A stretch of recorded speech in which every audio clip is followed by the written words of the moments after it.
And I'll tell you a story.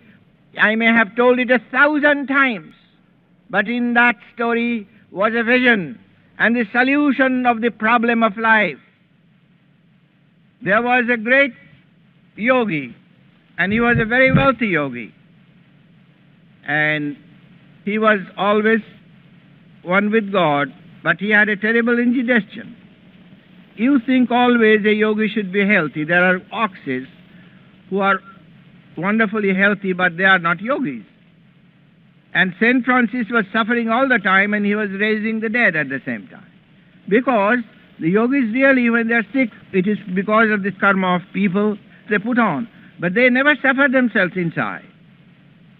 The thing is, this rich man was suffering from indigestion as he was dying. He never prayed for his indigestion.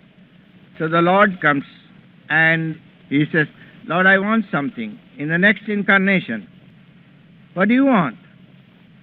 Think carefully. So he says, I don't care anything for riches. I want wonderful health and communion with you. He says, have you covered everything? He says, yes, Lord.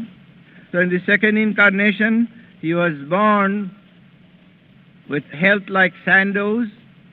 And you know, the thing is, Sandoz didn't have good health because use of instruments weakens the heart. The tension exercises are the greatest exercises which charge the body with the life current from the universe. You don't know what you have received. And to come back in the second incarnation, he was born very healthy and very devoted to God, but no money. No matter what he does, he couldn't get money enough to feed his hunger. So when he was dying of hunger, he says, Lord, the Lord comes. He says, what now? He says, Lord, I made another mistake. What is health without money? The third incarnation, I want to be as great as you have made me and your devoted disciple, and I want to be healthy and I want to be wealthy. He says, granted. Have you covered everything? He said, yes, Lord. This time I am wise. So the third incarnation, he was born healthy, wealthy, and a great yogi, but he was very lonely. All the time he was complaining of loneliness. That why this loneliness? God has made companions, so I must have a companion in order to be fully happy. And when he was dying of loneliness, he says, Lord. Lord says, what now? He says, Lord, I want to be very healthy, very wealthy, and I want a companion. And Lord says, have you covered everything? He says, yes, Lord, I make no mistake this time. So the fourth incarnation, he was healthy, wealthy, and had a wife that nagged the life out of him. He couldn't look at anybody, he couldn't go out of home but accused of being with another woman.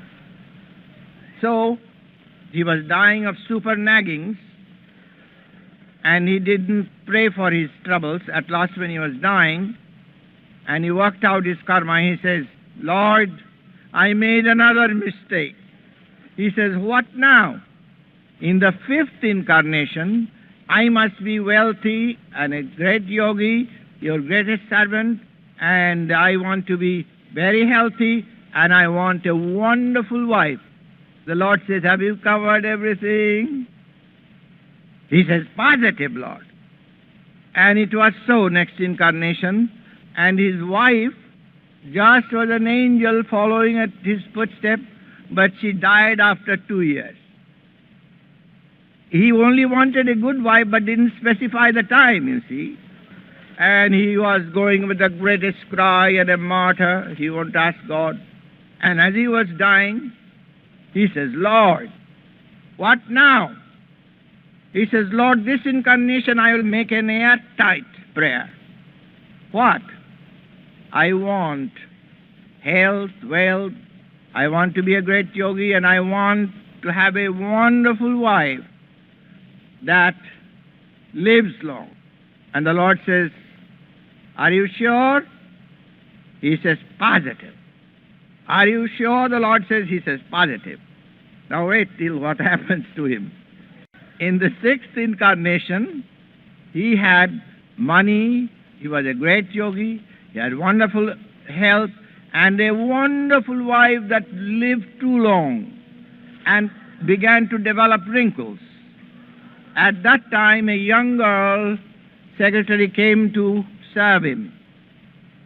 So he says, "How wonderful is my wife." But one eye he sees the pretty face and says, "Oh, but what a pretty face."